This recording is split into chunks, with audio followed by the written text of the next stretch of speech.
자, 여러분들이 하셔야 되는 두 번째 내용은 됐죠? 두 번째 내용은 우리요. 실제로 지금은요. 여러분들이 됐어. 뭐가 없으면 못 사는 세상이냐면 전기가 없으면 못 사는 세상입니다. 우린 전기 에너지를 만들어야 되거든요. 그래서 모든 물질들의 전기 뭐요?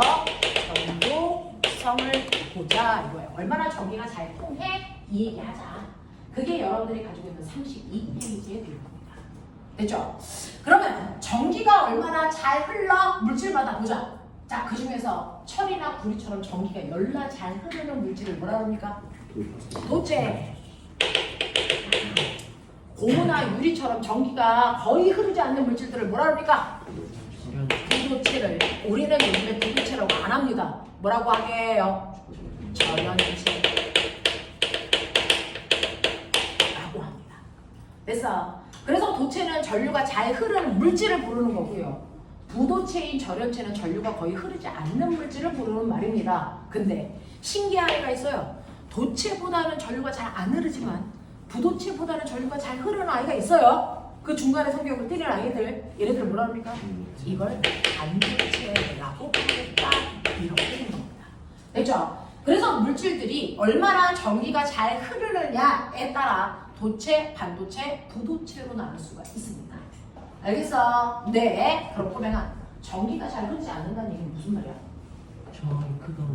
전자의 흐름을 방해하는 성질이 있다라는 거죠. 됐어? 자, 그래서 전기가 얼마나 잘 흐르느냐라고 하는 걸 결정하는 건 사실은 물질이 가지고 있는 전류의 흐름을 방해하는 뭐에 의해 결정되니? 저항이라는 거에 의해 결정돼. 됐어? 네. 중학교 2학년 2단원 때 배웠어요. 전류의 흐름을 방해하는 걸 저항이라고 한다. 됐어? 그러면 이 셋 중에서 저항이 누가 제일 크다는 얘기야? 네. 부도체가 저항이 너무 커서 전류가 안 흘러. 이런 얘기죠. 됐죠? 그나마 반도체는 조금 저항이 작네.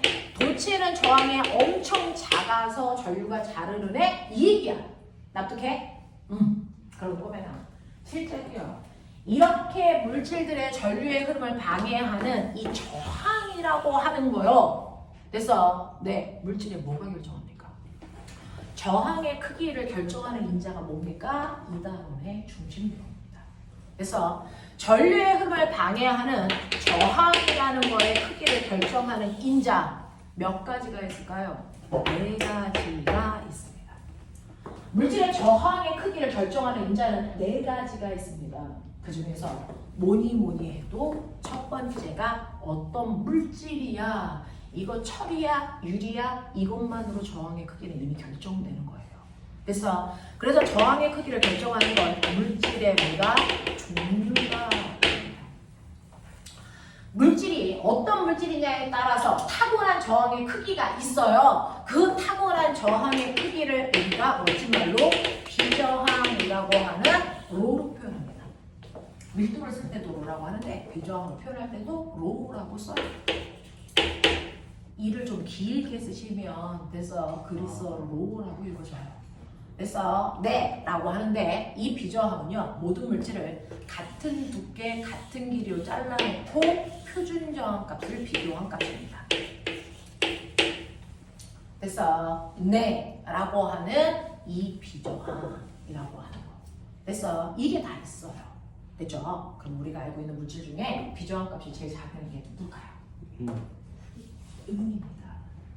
그러니까 전선 속에 사실은 누구 집어넣으면 가장 전류가 잘 흘러? 으로 도선을 만들면 되는데 그걸로 만들면 개새끼들이 막 따서 훔쳐가겠죠.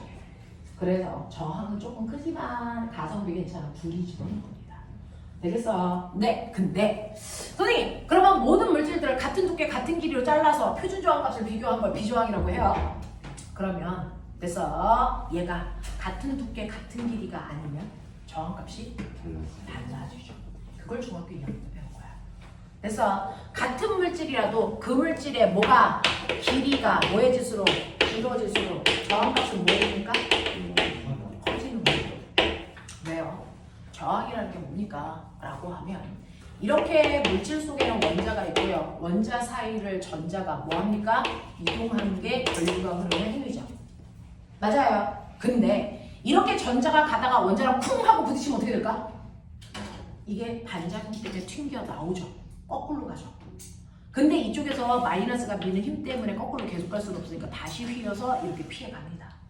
그랬을 때 안 부딪히는 것보다 부딪힐 때 전류의 흐름이 그래서 도움이 될까 안 될까? 안 되는 거죠. 그래서 저항이라는 건 원자와 충돌하는 현상을 얘기하는 충돌을 많이 하면 많이 할수록 저항이 커요 이렇게 얘기하는 거죠. 그래서 근데 꼬매가 지금보다 길이가 2배 길어진다는 게 이런 무슨 말일까? 저항이 2배 커지. 원자의 개수가 2배 많아져요. 그러면 충돌할 확률이 어떻게 됩니까? 두 배. 더 커지죠. 그래서 저항이 커지는 겁니다. 그래서 길어질수록 저항이 커져요. 그래서 길이와 저항은 비례인데 왜 그렇습니까? 길어진다는 얘기는 충돌할 가능성이 많은 원자의 개수가 늘어나기 때문입니다. 알겠어? 그래서 저항이 커지는 거야.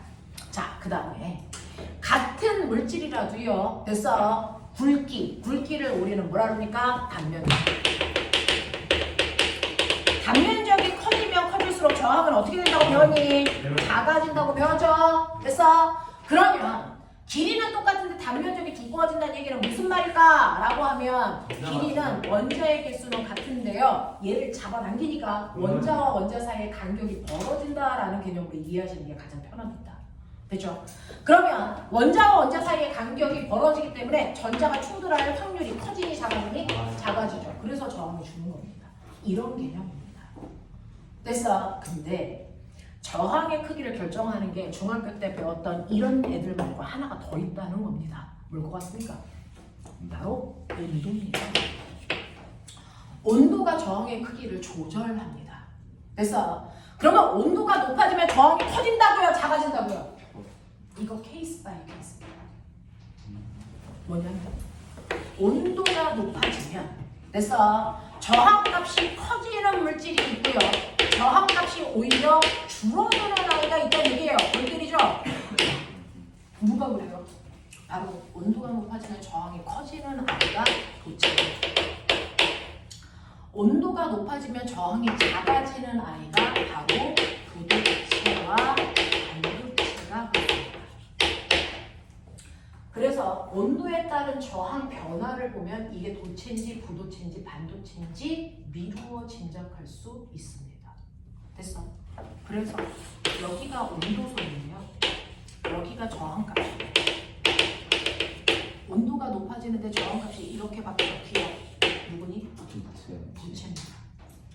온도가 높아지는데 저항값이 이렇게 되는 애가 니은, 이렇게 되는 애가 디귿이에요. 온도가 높아질수록 저항이 작아지죠. 근데 원래 저항이 누가 컸어요? 니은이죠. 얘가 누굴까요?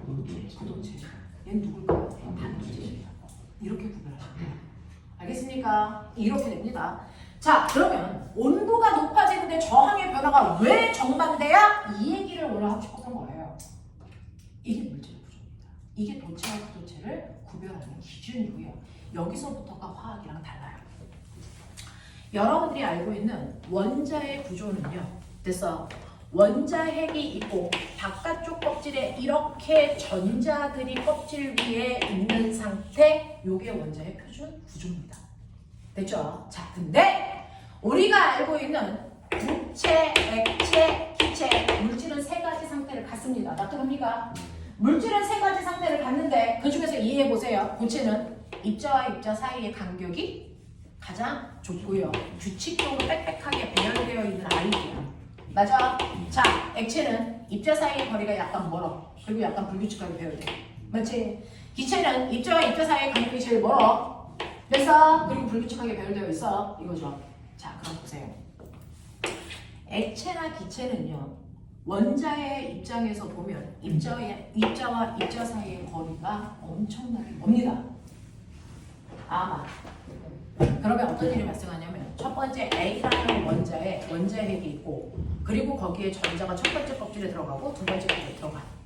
그리고 B라고 하는 원자가 있는데요. 거기에도 원자핵이 있고 첫 번째 껍질에 전자가 들어가야 되고 두 번째 껍질에 전자가 들어가야 되는데 생각해봐. 전자와 전자 사이에 뭐가 작용하니?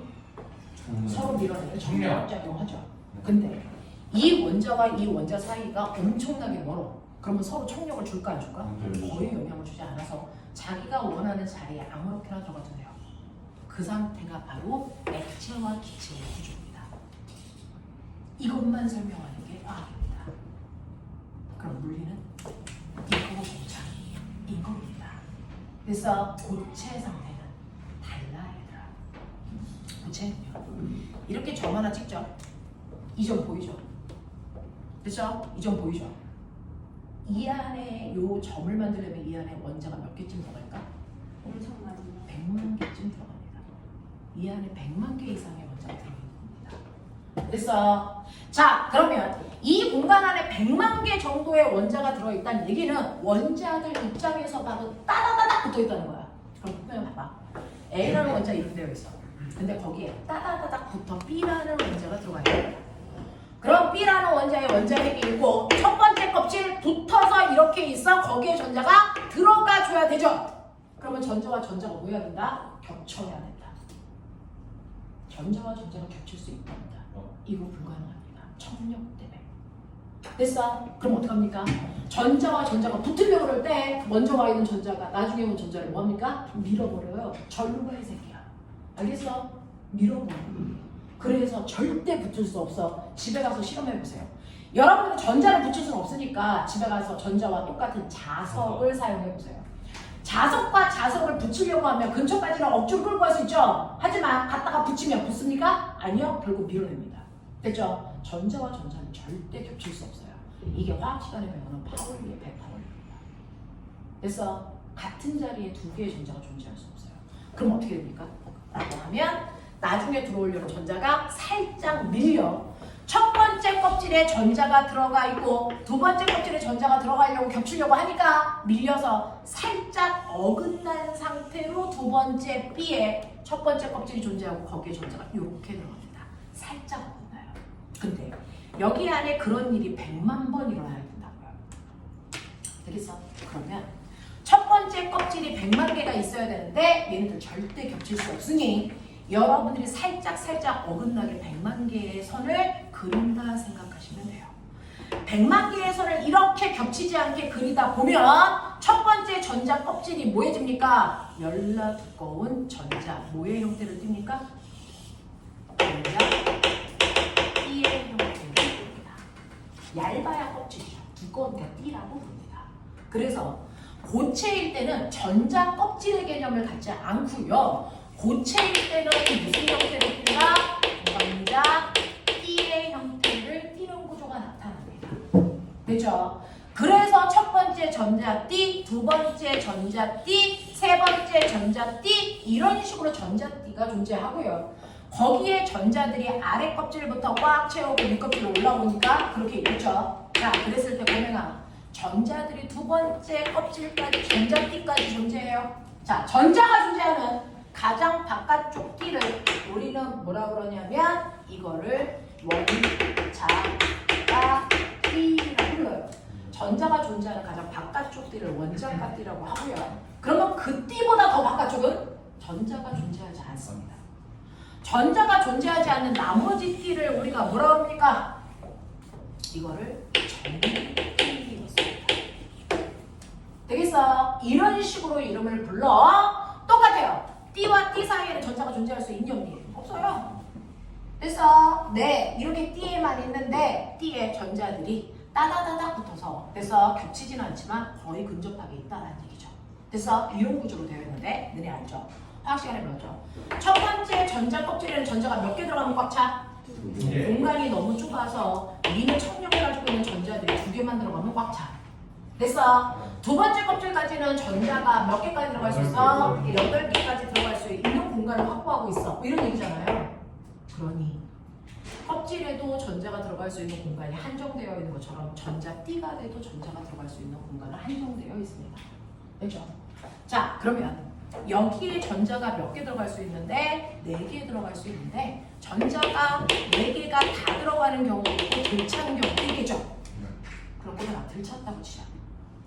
그러면 이 전자 움직이고 싶어. 움직일 수 있는 전자를 원천을 뭐라 하니? 자유전자. 자, 얘는요. 옆이 비어있기 때문에 에너지 흡수할 필요 없이 옆으로 자유롭게 움직이죠.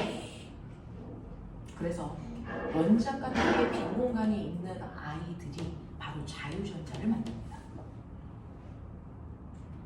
맞아요. 이게 자유전자예요. 근데 만약에 원자과 T에 전자가 들어갈 수 있는 공간이 4개인데 4개의 전자가 꽉 차 있어. 얘가 옆으로 갈 수 있니 없니? 없죠. 자유전자를 안 가지고 있죠. 무슨 말인지 알아? 이런 식으로 원자과 T에 빈 공간이 있어. 전자들이 자유롭게 움직일 수 있는 구조가 바로 누굽니까? 이게 바로 도체가 가지고 있는 거야. 이게 바로 그래서 구조를 띄고 있어. 알겠어? 네. 근데 원자과 T에 빈자리 없이 따다닥 다 채운 아이들은 자유전자를 거의 가지고 있지 않죠. 얘가 바로 뭡니까? 무도체 또는 양도체의 구조야. 납득하냐? 근데 내가 아까 얘기했지. 껍질과 껍질 사이의 간격이 등 간격이 아니라 위로 갈수록 간격이 점점 뭐해진다고? 좁아진다고. 근데 얘가 두꺼워져. 얘가 두꺼워져. 얘가 두꺼워져. 얘가 두꺼워지다 보면 T와 T가 뭐 하겠니? 겹치겠죠. 도체는요.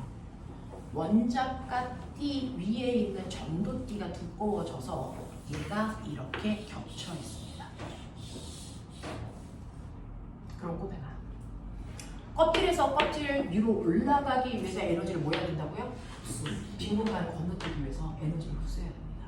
근데 여기에서 여기로 가려고 했는데 빈 공간이 있니 없니? 없죠. 그럼 윗껍질로 올라갈 때 에너지를 흡수할 필요가 있어 없어? 없는 구조예요. 그러니까 도체라는 건 옆으로도 자유롭게 위로도 자유롭게 움직일 수 있는 공간이 확보되어 있어 자유전자를 많이 가지고 있는 아이들이 도체입니다. 알겠어요? 네. 근데요. 반도체는요. 원자과 T가 공간이 꽉 차 있어. 옆으로 못 움직여. 그럼 위로 올라가면 되잖아. 알았어. 근데 얘는 원자과 T와 전도 T의 간격이 더럽게 넓어. 두꺼워졌는데도 간격이 너무나도 벌어져 있어. 그럼 여기를 건너뛰려면 엄청나게 많은 에너지를 흡수해야만 올라갈 수 있단 말이야. 근데 일상생활에서는 이걸 건너뛸 만큼의 에너지를 흡수할 가능성 제로야. 이 아이가 누굴까? 이 아이가 바로 반도체입니다. 근데 자, 원자과 T와 전도 T 사이의 간격이 열나 좁아. 그래서 상온에서의 에너지만으로도 여기를 건너뛸 만한 에너지가 존재해. 그래서 얘가 올라가. 그럼 어떤 일이 발생하게? 얘가 올라가면 여기 뭐가 생기니? 빈 공간. 그럼 얘네가 뭐가 되니? 자유전자. 이걸 만들 수 있는 구조. 이게 바로 뭐니? 반도체. 알겠습니까? 이겁니다.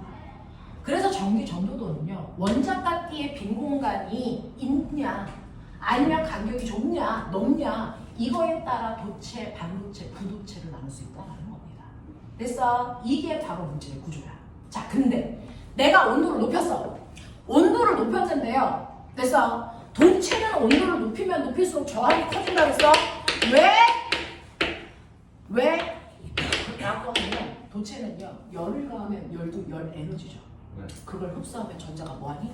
윗껍질로 올라가는 에너지가 돼. 도체든 부도체든 반도체든 상관없어. 열을 가하면 그 열이 마치 태양 에너지처럼 에너지를 공급해서 전자를 윗껍질로 올려버려요. 근데 도체는 정신 안 차려. 도체는요 이미 도선 속에요. 됐죠? 네. 자유롭게 움직이는 전자들이 드글드글 열나 많아. 근데 열을 흡수하면 그 자유전자들이 훨씬 더 많아지는 얘기입니다. 많아집니다. 됐어? 근데 저항은 뭐야? 가다가 부딪혀서 흐름에 방해하는 성질이죠. 그동안은 전자가 원자랑만 부딪혔는데 전자들이 너무 많다 보니까 지네들끼리도 충돌합니다. 알겠어? 전자의 개수가 너무 많아져. 전자들끼리 충돌해서 흐름에 방해가 생겨요.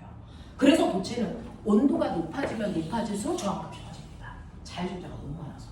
무슨 말인지 알겠습니까? 그러니까 전기 제품들은 시원한 곳에 보관해줘야 전력 손실이 적습니다.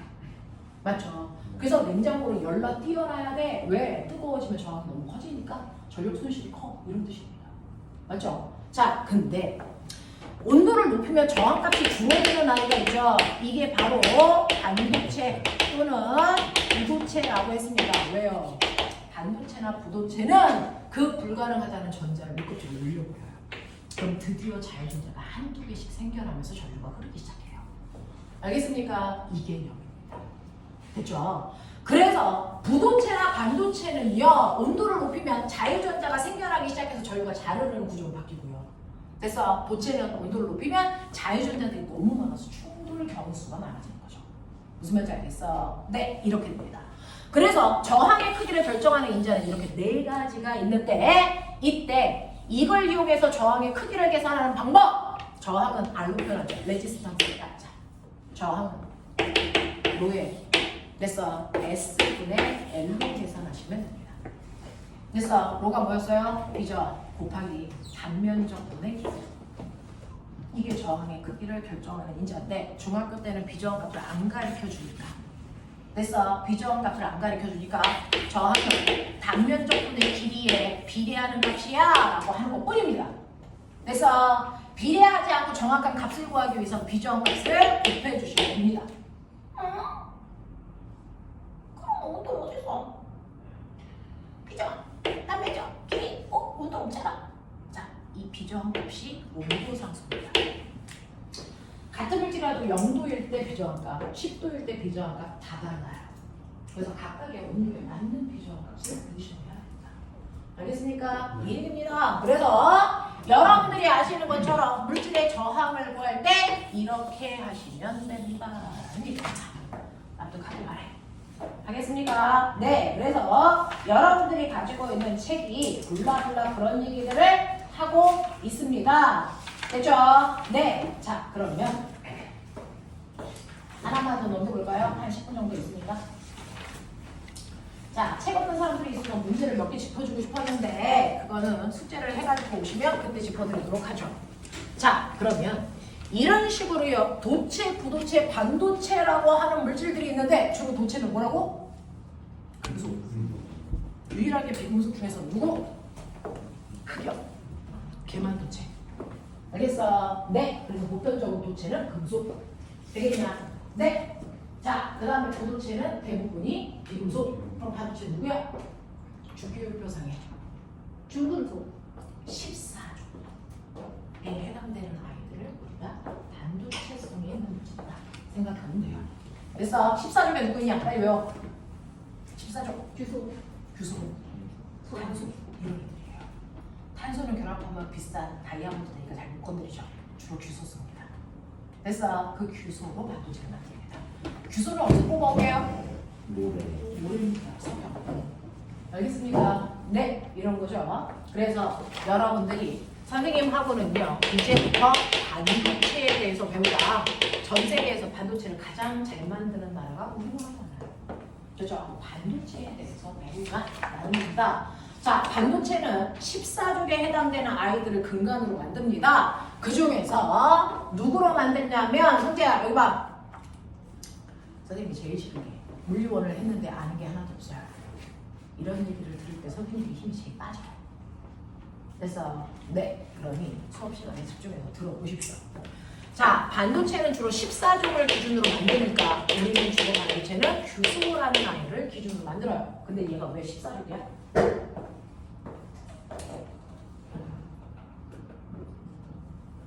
조개요. 일자리 숫자가 체외곽에 있는 전자수를 얘기하는 거 아시죠? 네. 그러니까 규소는 체외곽에 전자가 몇 개 있습니까? 4개. 가장 바깥쪽 껍질에 전자가 4개 있어요. 몇 개 있을 때가 가장 완벽해? 8개. 그 8개는 어떻게 그려? 하나, 둘, 셋, 넷, 다, 여, 일곱, 여덟 이렇게 그리라고 루이스라는 아저씨가 가르쳐줘. 그래서 위에 2개, 아래 2개, 좌우에 2개씩. 그래서 이렇게 그리는 게 가장 완벽한 구조야. 루이스 전자점식. 맞아. 뭐 이런 얘기 한단 말이야. 근데 이게 4개 있어. 그러면 규소의 입장에서는 전자가 4개밖에 없네. 하나, 둘, 셋, 넷. 우와. 각각이 짝이 없죠. 그래서 불완전해요. 나도 짝 만들어줘. 그래서 얘는 어떻게 합니까?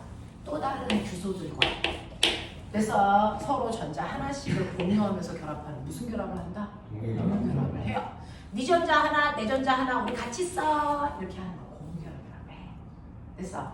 자, 그럼 여기는 이 규소랑 공유해서 여기 짝꿍을 만들어줬네. 그럼 여기는 또 다른 규소 가져다가 전자를 공유하면서 결합해. 맞아. 여기도 또 다른 규소를 가져다가 전자를 공유하면서 결합. 여기도 또 다른 규소를 가져다가 전자를 공유하면서 결합하면 안쪽에 있는 파란색 안에는요 이 전자가 8개 찬 완벽한 상태가 됩니다. 그럼 바깥쪽에 있는 애들은 우리는 하나씩밖에 이렇게 없는데 여기 짝꿍 없는 애들 여전히 있는데 그럼 나는 또 다른 규소 가지고 그래요. 그래서 또 다른 규소들이 이렇게 붙습니다. 됐죠? 이런 식으로 붙어서 두 번째 얘도 완벽한 상태가 되죠. 아 그럼 나는 어떻게? 그럼 또 다른 애가 또 붙였네. 이걸 뭐 한 번 맞춰서 답을 갖고 있는 거야. 그래서 이런 식으로요 완벽해질 때까지요 계속 무한대로 지네들끼리 공유결합을 해서 만들어져 있는 아이가 바로 규소라는 문제입니다. 이후에 탄소도 그렇습니다. 이렇게 되어 있으면 이건 다이아몬드입니다. 탄소가 이렇게 되어 있으면 알겠습니까? 이런 식으로 해서 완벽한 구조를 띄려고 무한반복해서 옆에 다다다닥 붙습니다. 됐죠? 이걸 우리가 얘기하는 규소라고 하는 건데 화학에서는 규소라고 하죠. 이걸 기계공학에서는 뭐라고 부릅니까? 이 아이를 실리콘 부르죠. 그래서 실리콘 밸리가 반도체 산업 반도를 부르는 말입니다. 됐죠? 자, 그래서 이렇게 규소로만 되어 있는 아이를 반도체 중에서 와 너는 엄청 순수해. 순수 반도체라고 부릅니다. 그래서 한 종류의 원소로만 되어 있는 이 아이는 순수 반도체입니다. 납득? 근데요. 이 아이는요. 아무리 반도체라도 도체만큼 전기가 잘 흐르지 않아. 전기 전도성이 떨어져. 그래서 어떻게 하면 이러한 순수 반도체가 마치 도체와 가까이 그래서 도체처럼 전기 전도도를 향상시킬 수 있을까요? 이걸 고민했겠죠. 자, 이때 어떤 기능을 향상시키는 걸 기계공학에서 뭐 한다고 그러는지 아세요? 어떤 기능을 향상시키는 걸 우리는 도핑한다 그래요. 전기 전도도를 도핑시키고 싶어요. 이렇게 얘기하는 거죠. 그래서 그러면 전기 전도도를 도핑시키고 싶다라는 얘기. 자, 저 도핑이라는 단어가 뭐 할 때 쓰죠? 도핑 테스트. 그래서요, 체육 선수들이 자기의 기능 그거를 도핑시키는지 확인해야죠. 그걸 도핑 테스트야. 불법적인 약물을 통해서. 알겠어? 이때 쓴 거야. 그렇죠? 그래서 도핑이라는 건 기능을 향상시킨다라고 하는 됐어 용어입니다. 근데 저희는 좋은 쪽으로 전기 전도도를 도핑시키고 싶어. 근데 이 새끼가 전기 전도도를 도핑시키기 위해서는 순수하지 않은 상태로 만들면 돼. 됐어. 그래서 순수하지 않은 상태로요. 여기는 규소만 있잖아. 규소 말고 다른 요소를 집어넣으면 됐어. 전기 전도도가 좋아져. 그럼 규소 말고 다른 물질을 집어넣으면 순수하지 않네? 네, 그 상태를 불순물 전도체를 만든다.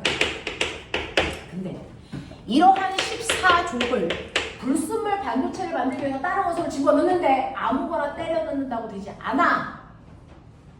자, 13족 아니면 15족을 도핑해야 돼. 정해져 있어요. 13족 아니면 15족을 도핑해야 됩니다. 자, 그 중에서 13족의 대표적인 거 누구 있니?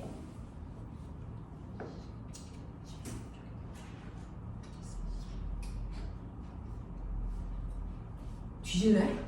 13족의 대표적인 거 누구 있어? 규소? 규소? 봉수? 봉소. 실수.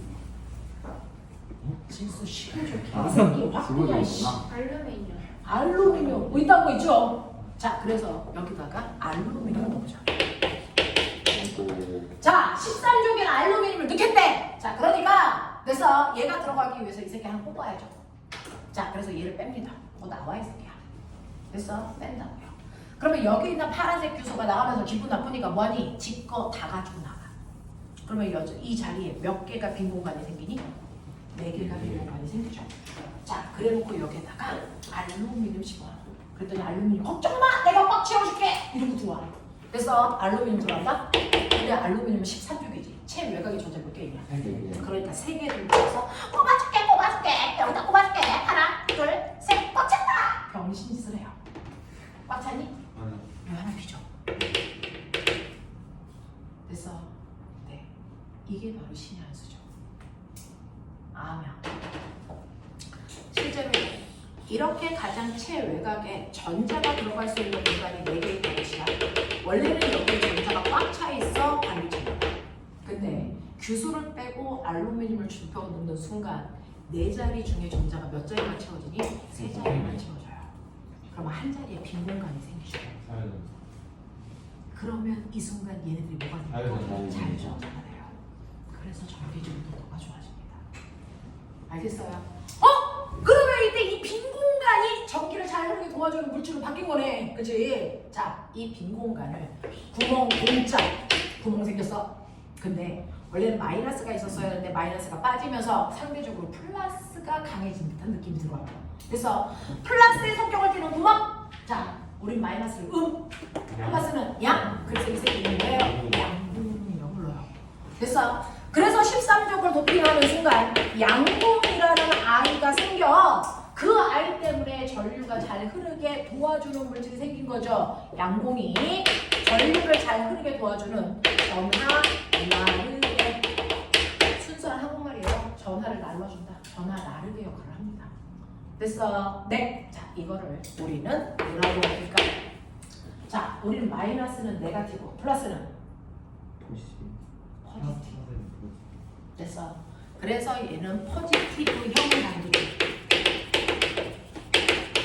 그래서 뭐라 그러니? B형 반도체가 이렇게 만들어질 거야. 되겠어요? 네. 그러면 선생님 15족을 도핑할 수도 있다면서요? 네, 15족의 대표적인 거. 아까 얘기한 질소. 또 그 밑에 질소 밑에 뭐 있어? 인이 있죠. 그래서 보편적으로 인을 집어넣는다. 됐어? 그러면 아까 규소 빠진 자리에다가요 인을 집어넣게 돼. 좋아? 그러면 인이 들어오면서 걱정 마, 내가 채워줄게. 근데 얘는 15족이야. 체외곽의 전자 몇 개 가지고 있냐? 하나, 둘, 셋, 넷, 5개. 여기 이렇게 넣을 수 있어? 절대 안 되지. 파울리 배터리. 알겠어? 그 자리에 전자 또 못 들어가. 근데 내 자리밖에 없어. 삐용삐용 늘려고 해서 안 들어가. 그럼 어떨까? 할 수 없지. 얘를 윗껍질에 넣어야죠. 전자가 들어있지 않는, 됐어? 전도띠에 전자가 들어갑니다. 그러면 들어간 얘는요, 나머지가 다 뭐야? 있는 거예요. 얘가 자유조가 돼. 그래서 15족을 도핑하면 뭐가 생긴다? 자유 전자가 생기고 얘가 전화 나르게 역할을 합니다. 그래서 이게 바로 15족을 도핑했을 텐데 15족을 도핑하면 양분이 생기는 게 아니고 전자가 생기는 거죠. 전자는 마이너스니까 네거티브형 반도체가 된 거예요. 됐어? 이걸 우리 뭐라고 할까? 네거티브형 반도체, N형 반도체. 되겠어? 자, 그래서 반도체는요, P형 반도체와 N형 반도체라는 게 만들어진다. P형 반도체는 양봉이 생기는 거고요. 13족을 도핑해서. N형 반도체는 자유전자가 생기는 겁니다. 15족을 도핑해서. 근데 꼬맹아, 그러면 너네가 쓰는 발광 다이오드는 어떻게 만든 거야? 라고 하면 반도체는 P형 따로 N형 따로 쓰지 않습니다. 한 덩어리 안에 P형과 N형을 하나씩 넣어서 그래서 한 세트를 만드는 반도체가 있고요. 하나 안에 PMP 또는 MPN으로 만드는 반도체가 있죠. 그래서 여기까지만 할 건데, 자, 그 중에서 하나 안에 반도체가 2개 있어요. 자, 우리 둘을 더블이라고 하죠. 그래서 네, 그 더블이 어디서 왔을까요? 듀오. 그래서 네, 다이 여기서 왔대요. 기원이 그거래요. 그래서 우린 둘을 뭐라고 한다? 다이. 그래서 다이가 반도체 2개 떠가 있어 이 뜻이야. 그래서 다이오드 중에 제일 유명한 애 발광 다이오드. 알겠어? 네, 빛내는 다이오드예요. 알겠습니까? 네, 이거죠. 자, 그럼 반도체 3개 들어가 있네. 자, 3개는 뭐라 그러니? 트리오. 네, 그래서 트리오, 트라이앵글 다 트리. 그래서 이게 3개라는 뜻의 이런 식이에요. 그래서 반도체 3개 사용해서 뭡니까? Q, N, G, S, 입니다. 그래서 자, 우리는 과학하는 사람이니까 집에 가서 컴퓨터 한번 살짝 까봐. 그러면 컴퓨터 안에 야, 분해했으니 조립도 하겠지. 그대로 조립하면 되잖아. 그래서 자, 내가 컴퓨터를 까봤더니 선생님 외계인처럼 생긴 아이에 다리가 2개 들어있어요. 외계인처럼 생긴 아이에 다리가 3개 달려있어요. 이게 P형, N형, 다이오드. 이게 PMP, 트랜지스터예요.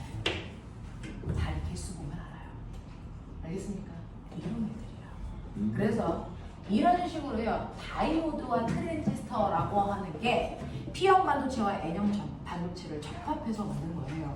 그 중에서 트랜지스터가 가지고 있는 참다운 의미는 여러분들 물투가서 배우십니다. 우리 안 합니다.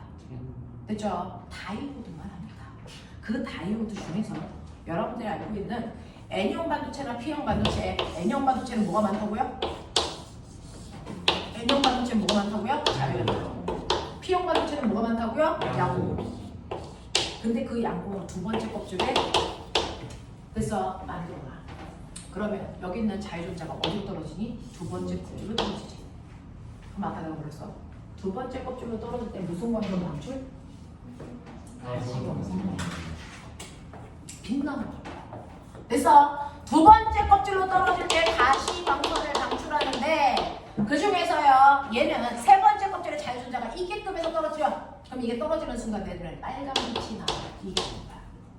그래서 그거보다 약간 더 위쪽에서 떨어뜨려. 초록색 빛이 나와. 알겠어? 그거보다 더 위쪽에서 전자가 이기급에서 떨어뜨려. 파란색 빛이 나와. 그래서 핸드폰을 보면요. 핸드폰에 물 한 방울 떨어뜨려 보면 여기에 이렇게 작은 그래서 셀들이 있어. 그 셀 하나하나마다 빨파초라고 하는 빛의 삼원색이 들어가 있어. 그래서 거기마다 색깔을 만들어내는 이거를 우리는 뭐라 그러니까 이걸 화소 또는 픽셀이라고 하죠. 그럼 내가 물어볼게요. 너의 핸드폰은 몇만 화소? 핸드폰 사용된 선명도가 화소로 결정되는 거잖아. 100만. 핸드폰 화면 안에 이 방이 몇 개 들어있어? 100만 화소, 500만 화소 이런 걸 사잖아요. 그러니까 핸드폰 화면 안에 이게 500만 개 들어있다는 얘기야. 그 500만 개 중 하나하나마다 이 새끼가 빛의 삼원색을 내는 반도체가 다 들어가 있어요. 무슨 말인지 알아? 그래서 그 위치마다 어떻게 자극하느냐에 따라서 얘만 떨어져 빨갛게 보여. 이거 두 개 같이 떨어져 노랗게 보여. 셋 다 떨어져 하얀색으로 보여. 아무것도 안 떨어져 검정색으로 보여. 그래서 촘촘한 색깔을 만들어내는 겁니다. 그래서 이게 바로 LED 방식의 그래서 핸드폰인 거죠. 이걸 제일 잘 만드는 회사가 삼성입니다. 그래서 여러분들 갤럭시 핸드폰 가지고 있는 친구들은 LED 화면을 보는 겁니다. 저는 아이폰이거든요. 아이폰은 아직 LED 못 씁니다. 못 씁니까? 액정 씁니다. 그러니까 삼성 핸드폰을 떨어뜨렸는데 액정 깨졌어요. 병신입니다. 그 안에는 액정이 없습니다. LED 깨졌어 라고 하셔야 돼요. 액정은 다른 겁니다. 전혀 다른 겁니다. 되겠어? 여기까지만 할게요. 오늘은 고생하셨습니다. 짱은 어떤 원리를 좀